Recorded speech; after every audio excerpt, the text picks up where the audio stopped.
Can you guys introduce yourselves for the camera? I'm what's left of Jerry Portnoy. Oh, wait. And yeah. he already stole my line, so I'm Rick Estrin. When we started, you could count the number of white guys that could play credible blues harmonica on the fingers of your hands. On this hand. On that hand. On this hand. On that hand, yeah. The blues is like a priesthood. When you're called to the blues life, you take the vow of poverty. Yeah, Rick was a petty criminal when I met him, but he's turned out to be a very upright citizen. So this is the second time we're recording this because the first time I was a dumbass and it just happens. Camera on? Camera's on. Okay, I gotta quit acting like a teenager. We're in your incapable hands. Yeah, for sure. Hi, everybody. Welcome to Spa. This is Spa. Can you guys introduce yourselves for the camera? I'm what's left of Jerry Portnoy. Oh, wait. And yeah. he already stole my line, so I'm Rick Estrin. Jerry released a new book, which is, can you show everybody the book and read the title out loud? It's called Dancing with Muddy. Muddy Waters, Eric Clapton, and My Lucky Life, In and Out of the Blues. And it's a fantastic read. For all you blues and harmonica fans, you're gonna love it, and then pass it on to your mother or father, because they'll love it too. And they're probably closer to my age. Why don't we start at the beginning? So how did this all start? Where did the harmonica come into your life and how?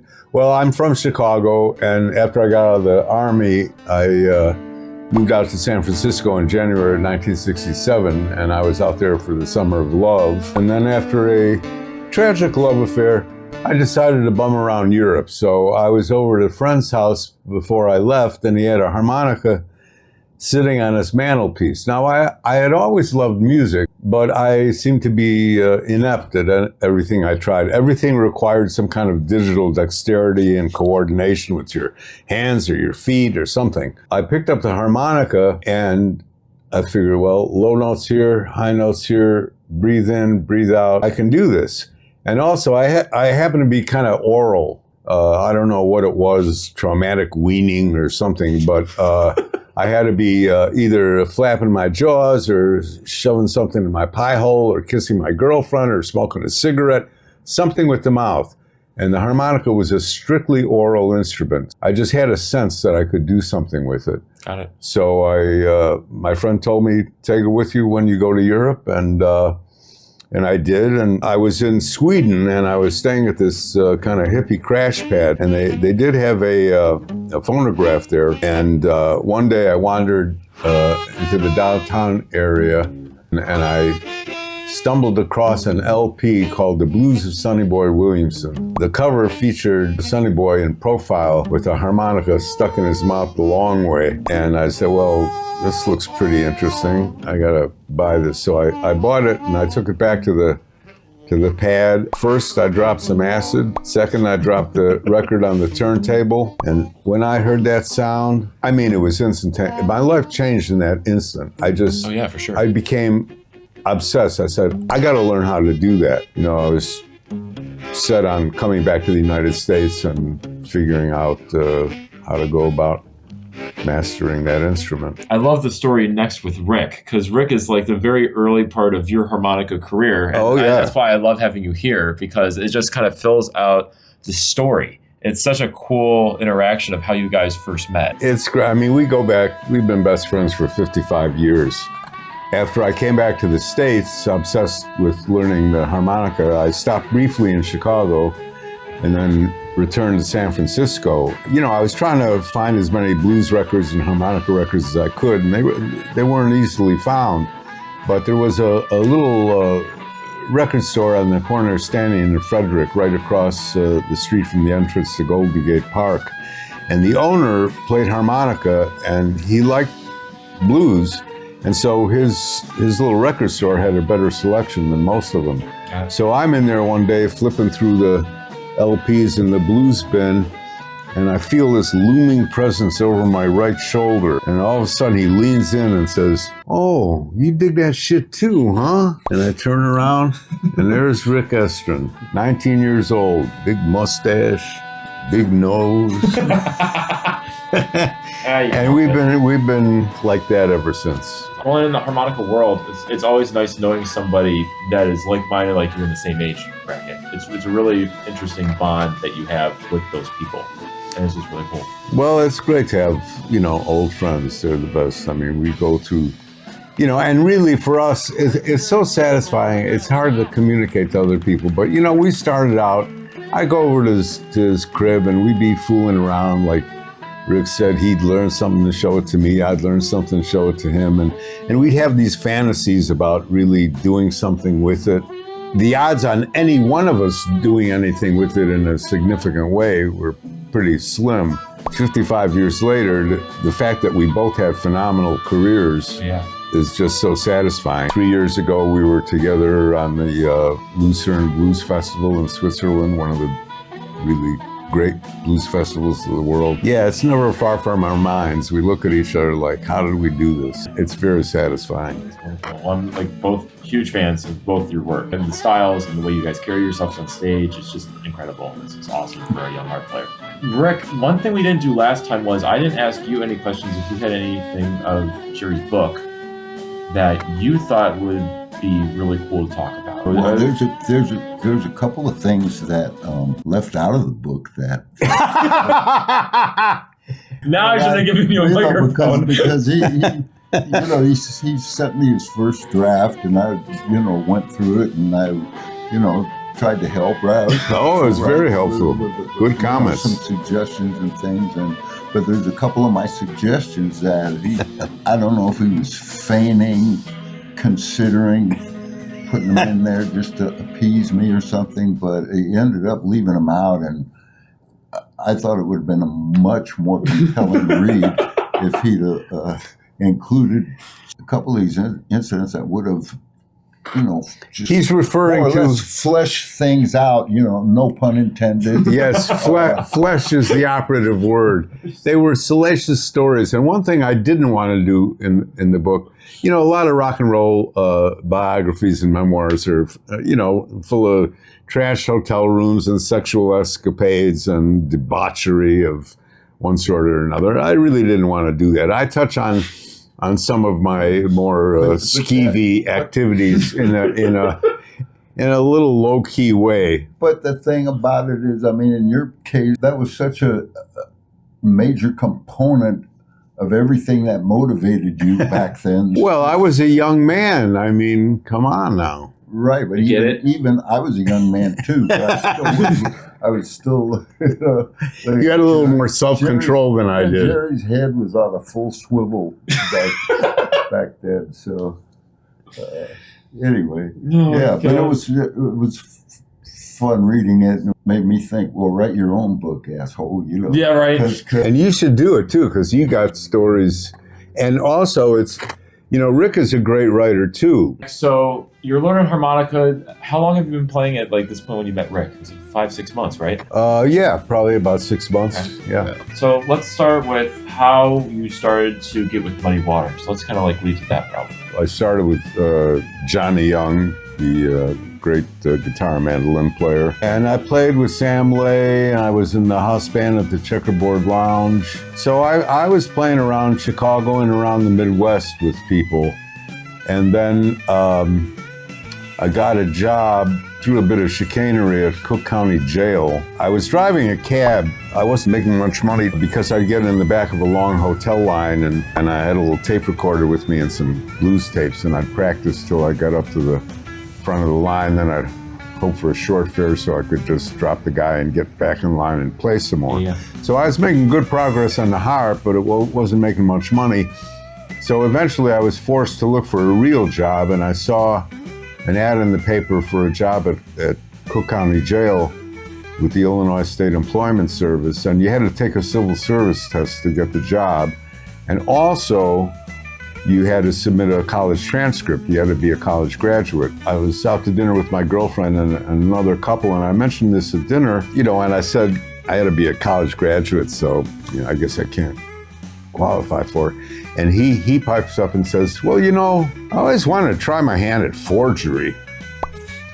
Not money, other things. He thought he could forge a college transcript. So my girlfriend was a graduate of the University of California at Berkeley, and she had her transcript with her. So I gave that to the guy. Like I said, who was I to stand in his way of fulfilling his dream?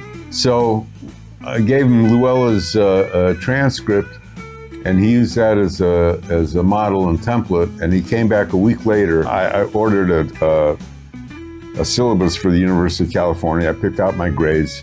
I hold the world's record. I finished 4 years of college in 2 hours. And he came back and it looked perfect. And so I took the civil service test. I passed it. And I submitted the transcript, and it passed too. And that's how I got the job at Cook County Jail.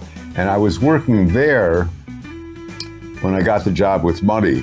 And it was fortunate too, because after I'd been there about a year, the director of the program ordered that everybody on the staff had to submit an official transcript to his office. Now, an official transcript meant that it had to be sent directly from the office of the college. Oh, interesting. Yeah. And of course, that was a non-starter since it was a phony transcript. So I kept stalling, and I was running out of time and excuses. And then what happened was that Johnny Young, who I had played with previously, he had passed away, and there was going to be a benefit at this club on the north side in Chicago. So I stuck some harps in my pocket before I went to work at the jail, and when I got off of work, I grabbed some dinner and I went up to the benefit, figuring I'd play with whoever was there, because I knew most of the musicians in town, but I had no idea Muddy was going to be there. And I walked through the door, and it was just packed solid, wall, shoulder to shoulder, and I didn't know if I really wanted to deal with the crowd and the whole scene. But I looked toward the bandstand, and at a table right close to the bandstand, I see Muddy, and he's looking right here. And we lock eyes, and he goes like this, he motions me. So that's like a royal summons from the king. Yeah. So I elbow my way through, and when I get to his table, he knew me, and he asked if I'd play his set with him. And so I did. After I came off the bandstand, he said to me, he said, "You play that shit right, boy." And then I left, and when I left the club, it was raining, and there was a small awning, so I decided to stand under the awning till the rain let up. And also I knew that Muddy would be coming out, because once he was done, he wasn't going to stick around. So sure enough, a couple of minutes later, Muddy comes out with his manager, and he says to me, "Can you travel?" Oh my God. And I said to him, "Muddy, anywhere in this world you want me to be, you just tell me and I'll be there." And he said, "You're going to hear from me." I was on a high, and I'm fantasizing about having the gig. But after a couple days, I tried to calm myself down, You have to center yourself a little bit. Yeah, and so I came home from work at the jail, and I had some takeout dinner, KFC or something. And I'm eating my dinner in my little studio apartment, and the phone rings. And when I identify myself, the other guy says, "This is Scott Cameron, Muddy Waters' manager." And time stopped. And I knew there was only one possible reason the guy is calling me, but I wouldn't let my mind race ahead. So I just listened to him. He said, "Muddy wants you to call him." He made sure I had Muddy's number, and he said, "Call Muddy now, he's home, call me back." So I hung up, I called Muddy's number. Muddy barks hello, and I said, "Muddy, this is Jerry, the harmonica player." And he just said to me, "Well, we start May 25th. In Indianapolis, and you might want to go down to Queen Bee's and play with the boys. They're down there this weekend. You might want to get used to them." Queen Bee's was a club on the south side. And so I didn't know what else to say, so I just said, "Thanks, Mud," and I hung up, and I still wouldn't go crazy because I had to call his manager back. So I call his manager back. He tells me, "Well, get a passport because we'll be playing on the French Riviera next month. And then I said to him, I said, "There's no chance that it's falling through, is there? I got to quit my job and all that." And he said, "No, Muddy's word's good as gold. It's a done deal." So finally, I hung up, and man, the emotion, it was like my chest was going to explode, man. I threw open the door to my apartment. I ran down the stairs, ran out the front door, and I chugged 4 blocks up Sheridan Road to this little record store that a friend of mine owned, and burst in the door and said, "Muddy Waters just hired me." The rest is history. And, you know, really, he gave me my life, because, as I always say, everything in my life led up to getting that gig, and everything that came afterward flowed out of it. Because, you know, no Muddy Waters, no Eric Clapton, you know. Well, I think these stories are important because for people that don't know, haven't been around that, these are looked at as like gods of Oh, music. sure, yeah. And I think that these stories are important because it puts in perspective that they're people. The history of the blues is so like this like giant thing, and I want to make sure that everyone gets represented as like a human being is in this way that you talk about Muddy and just like stuff like that. So it's really cool. Oh yeah, I revere his memory. He was a great man. So why don't we kind of go into when you started touring with Clapton? My first encounter with him in 1978, when I was with Muddy, we opened for him on a European tour. In 1979, we did a 47-city, 3-month U.S. tour opening for him as well. And Eric really liked my playing. For his encore, he'd call Muddy and me out, just the two of us. You know, there was always talk, you know, that one day Eric was going to make his real blues record. And when he finally got around to doing it, I got the call. I was lying in bed with my wife, and the phone rang one evening, and it was Mike Kappas, who owned an agency called the Rosebud Agency, and they booked some of the top names in blues, Muddy and John Lee Hooker and Robert Cray and the Staple Singers and all that. Unfortunately, I knew he wasn't calling to book me, but he said that Eric Clapton's people were having trouble running me down. They called him to see if he could get a hold of me. You know, I should call Eric's manager, and gave me the number, and I called the next day, and we hooked up the deal. And, you know, that was a life changer. And it was fun playing with Eric. He was very much like Muddy. I mean, he was pretty much a laissez-faire band leader. He hired you because he figured you could do the job, and he let you do it. The difference between the lifestyle of playing with Muddy and Eric was literally black and white. Yeah. You know, I mean, with Muddy, you know, the pay, the travel arrangements, the hotels were, you know, kind of on the lower end of the spectrum, so to speak.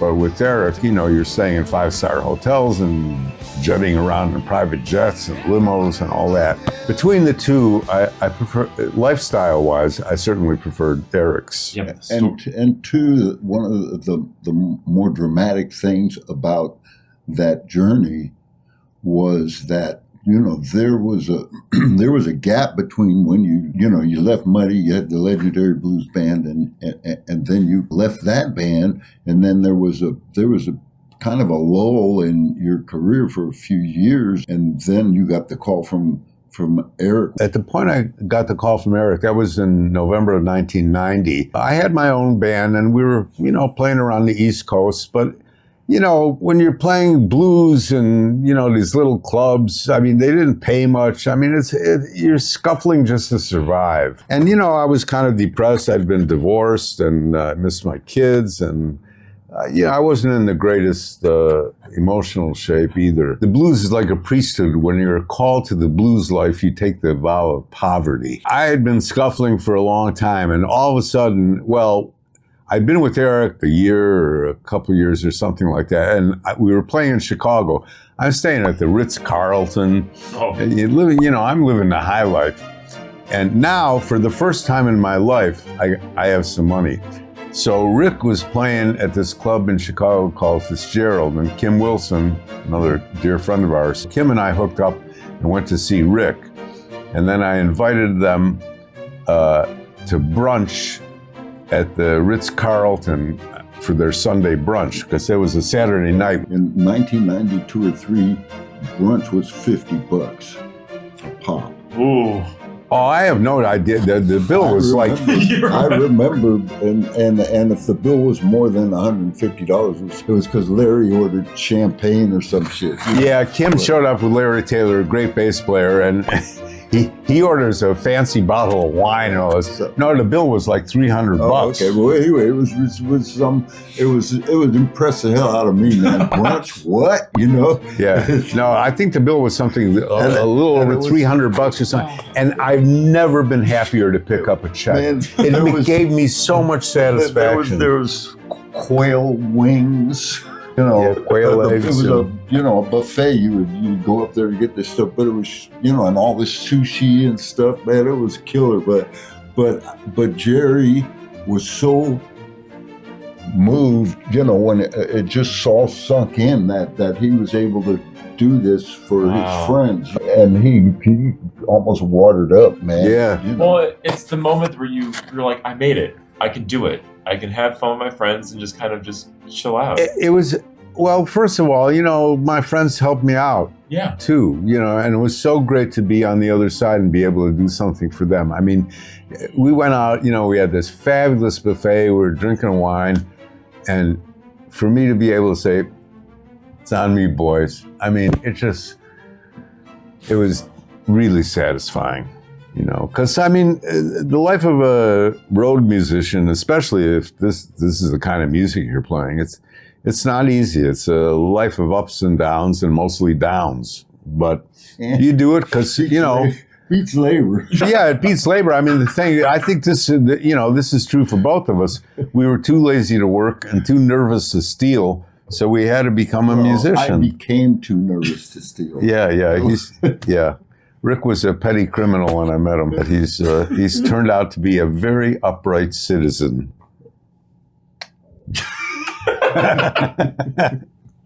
We talked about the train story, and I think that's also another fun one that we should bring up. All right. Well, okay. And I remember, and I have to go back and give a little background to kind of set it up. Basically, we came up playing Chicago blues, what they call Chicago blues. And what Chicago blues is really amplified Delta blues. And Delta blues was a regional music played by black people that came out of the Mississippi Delta, which was a small region just south of Memphis, Tennessee. In 1944, they introduced the mechanical cotton picker, which gave all the plantation owners this big economic incentive to mechanize because one machine could do the work of 50 field hands. And that spurred what they call the Great Migration. Millions of black people left the South, walked out of the cotton fields, and headed north. And the promised land for most of them was the city of Chicago. When the musicians out of the Delta would come up to Chicago, they would play in this area called the Maxwell Street Market. And Maxwell Street was the center of it. My father had a store right on Maxwell Street, and that was the Jewish enclave at the turn of the century when all the Jews, there was a big influx of Jewish immigration because they were fleeing the pogroms of Tsarist Russia. And when they would come to Chicago, they would settle on Maxwell Street. So a lot of the merchants on Maxwell Street, a lot of people refer to Maxwell Street as what they call a Jew town. And it's not even a pejorative or anything. It's just, like just Chinatown or Greek town or whatever. A lot of the stores there were owned by Jewish merchants, including my father, who had a rug store right on Maxwell Street. Little Walter, who was like 18 in 1948, I was 5 years old, and little Walter was playing right down the street from my father's store, half a block. So I heard the blues as a child. I was born during World War II, to a Jewish family, and I was trained as a toddler to make a spitting sound whenever I heard the name Hitler. If I heard the name Hitler, as a little 2-year-old, I'd go, like that. So, fast forward to opening for Eric on this European tour in 1978.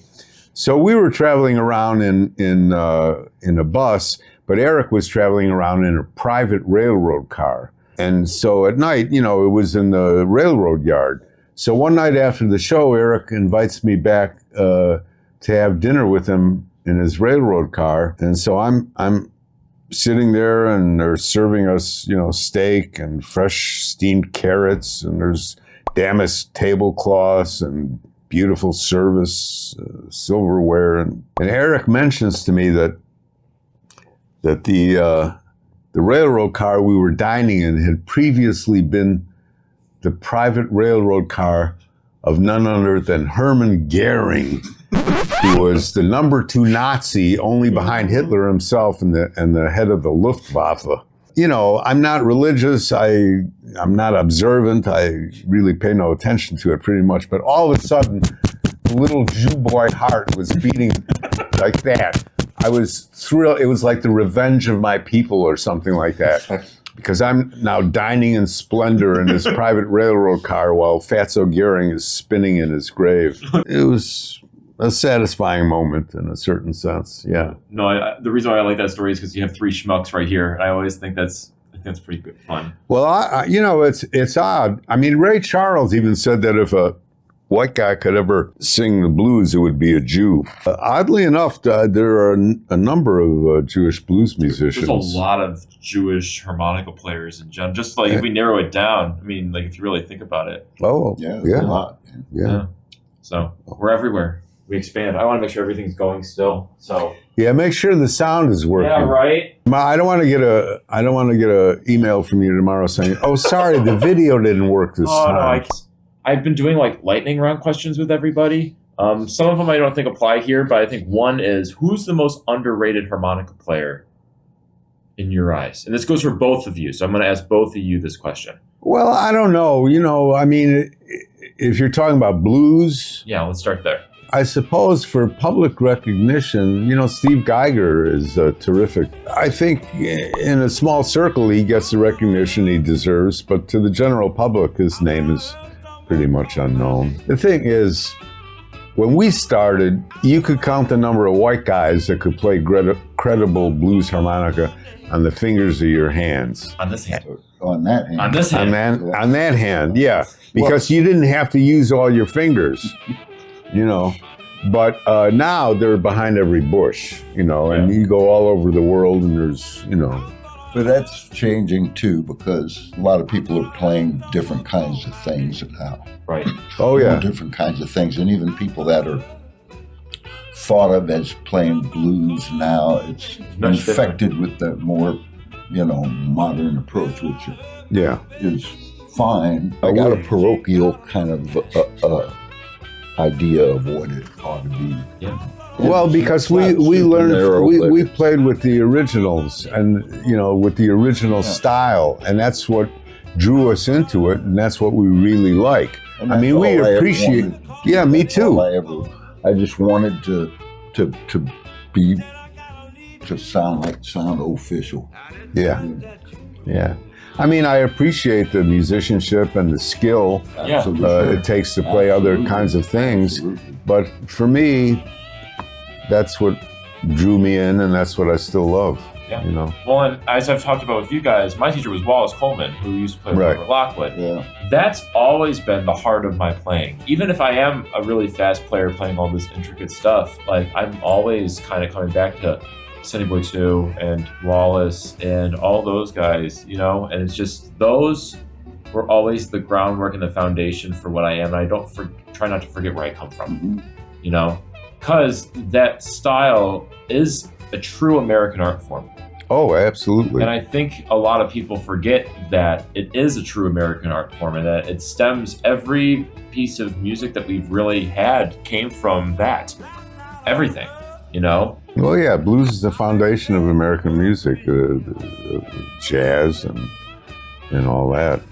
But, you know, there are a lot of different styles of blues. There's regional styles, you know, the Carolina blues has got a little more lilt. It's different syncopations, they're different. The Chicago blues, which, like I said, is amplified Delta blues, is really the foundation of rock and roll. You know, this was never the most popular thing. I mean, there in the 50s there were a couple of people that made hit records, maybe only one really, maybe just Little Walter, but blues harmonica is a pretty outlier of a thing anyway. So even people that are known, I mean, like I'm known in a small circle.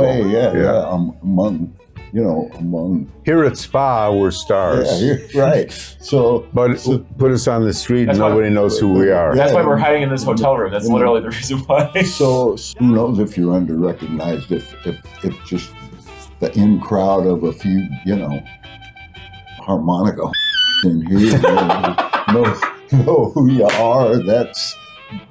Is that really under-recognized? Is that really being under-recognized?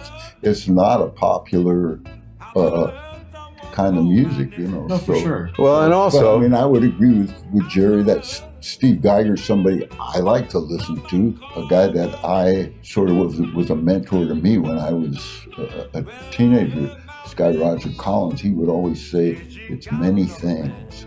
And there are so many contributing factors to relative success. Like one example, and this is not to denigrate him, but like George Thorogood, he's a very rudimentary guitar player, and he's not a good singer or anything particularly, but he has appeal. It's many things. It's luck. It's appeal. It's people often listen with their eyes. Oh yeah, because people will say, I'm going out to see a band, not hear a band.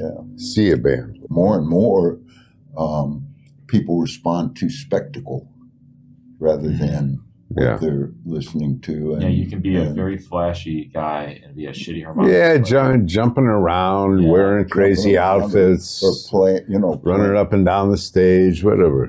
Sometimes just, for harmonica player, in cross position, leaning on sixth draw at the end of a verse and going into another verse is just, it's the corniest shit in the world, man. I like to punch somebody right in the face when they do that, but people will respond. What moves me probably different than what moves a layman. Yeah, for sure. Well, I always thought that, a lot of people are impressed with the cheap tricks.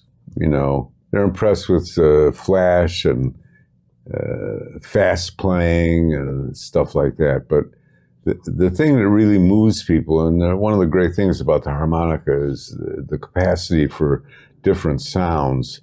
And what really moves people is the sound of the note. Note selection when you're playing is certainly important, and the different intervals can create moods and tension and all that.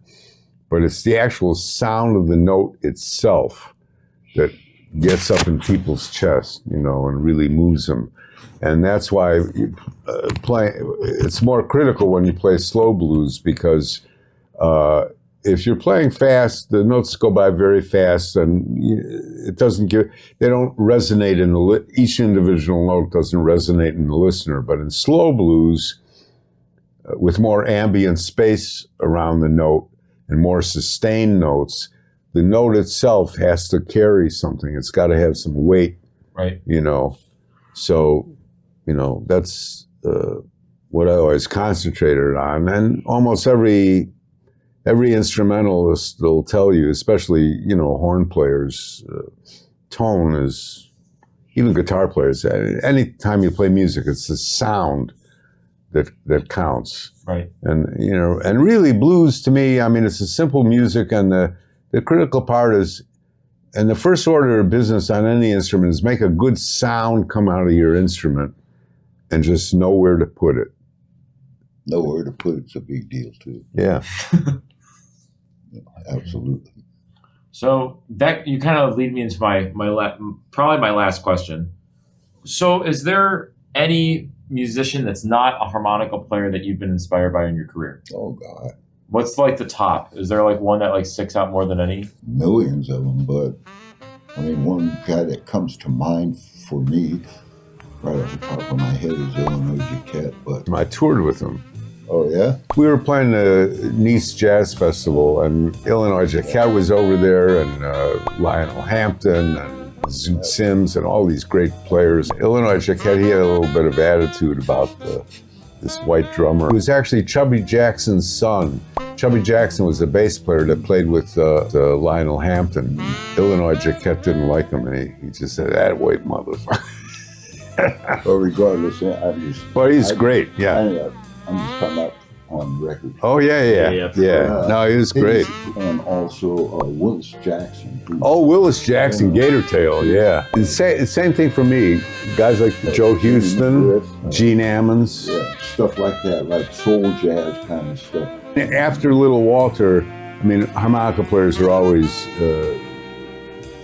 influenced in listening to a lot of jazz horn players, saxophone players. Top of the list for anybody is Louis Armstrong. That's a good choice. You can't get past Louis. For me, it was those soul jazz guys that not there were guys that were super great. I mean, but like Sonny Stitt is about as sophisticated as my limited. Once you get more sophisticated, and once you get modal, you lost me anyway. I like Coltrane. I can appreciate that. Okay, it sounds like he's full of emotion and he's got a great tone, but I don't understand what he's saying. Yeah, no. I mean, that's the thing is, with me, listening to music, I want it to sound. I think of it as conversational. Yeah, you want to hear a story.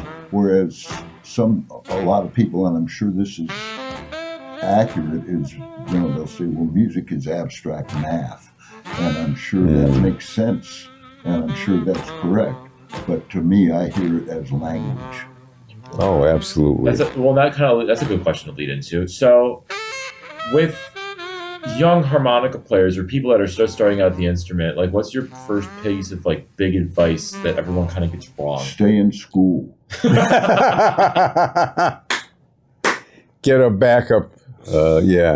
Jason Ritchie told me you need to learn how to make ramen noodles 8 different ways if you're going to learn how to do this thing. As far as learning harmonica and blues harmonica, you got to start at the beginning. I mean, for one thing, like, all these guitar players coming along, you can't skim the surface and take just the last thing that came down the pike. Yep. So you got all these guys wanting to be Stevie Ray Vaughan, so they listen to Stevie Ray Vaughan. They'll never be Stevie. Stevie Ray Vaughan was Stevie Ray Vaughan because he knew that shit from the ground up, from Bucka White and all that. Foundation, man. Foundation. Yeah. So if you want to learn blues harmonica, trust me, people, John Lee Williamson, the first Sonny Boy, and he gets bypassed by a lot of guys that want to learn blues harmonica. They'll listen to Little Walter and they'll listen to the second Sonny Boy. Those are the two main guys that people listen to. The Sonny Boy had a completely unique style. Happened in a vacuum. Yeah. He really did. But Little Walter started out as a straight John Lee Williamson style player, and then eventually, because he wanted to be modern and play what he was hearing on the jukebox and the radio, which was being a genius didn't hurt.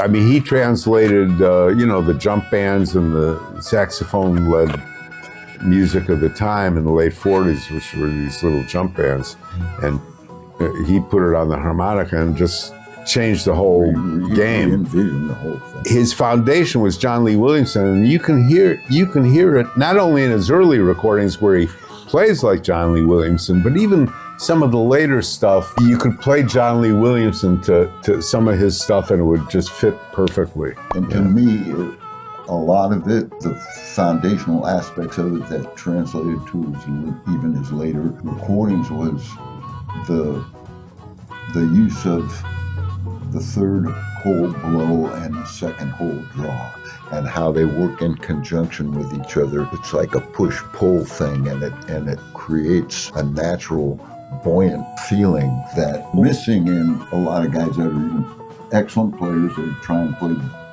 traditional blues today.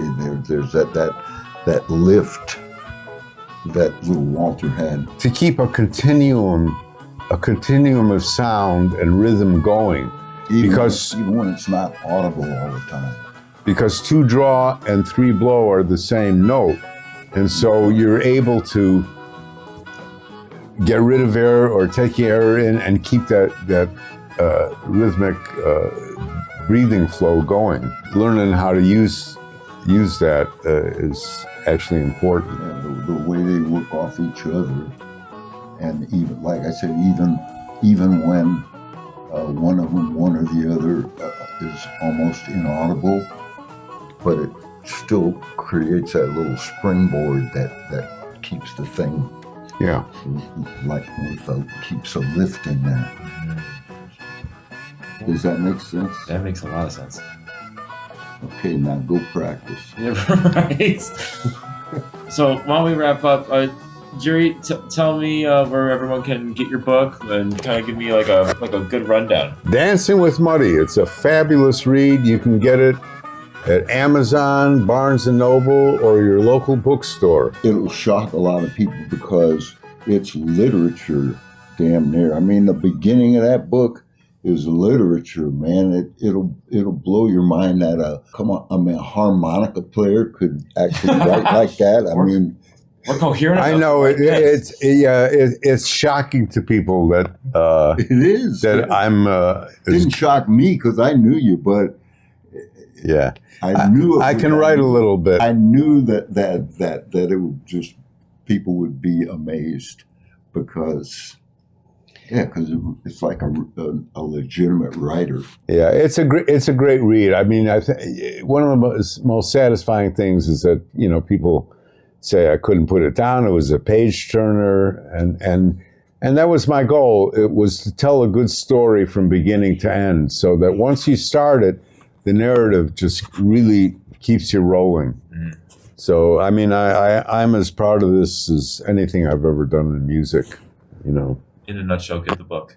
Yeah, buy the book. Yeah, buy the book. Buy the book, and Christmas is going to be here sooner than you think. And a lot of times, if you're racking your brain trying to think, oh, what can I get this year? Oh, Christ, I don't feel like. Oh man, you just this is an easy solution to all of that. Amazon. You just go right on there, man. You're ready for Christmas. My sales manager. Rick, any questions you want to ask Jerry before we stop? Questions I want to ask Jerry? Man, I didn't expect that. No? What? Well, I think after being best friends for 55 years, I've answered pretty much all of them.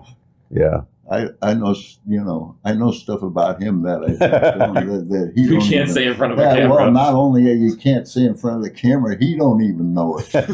It's just honest to God, he knows all my hole cards, and he knows me better than any living human being. And I wouldn't even say with the exception of my wife.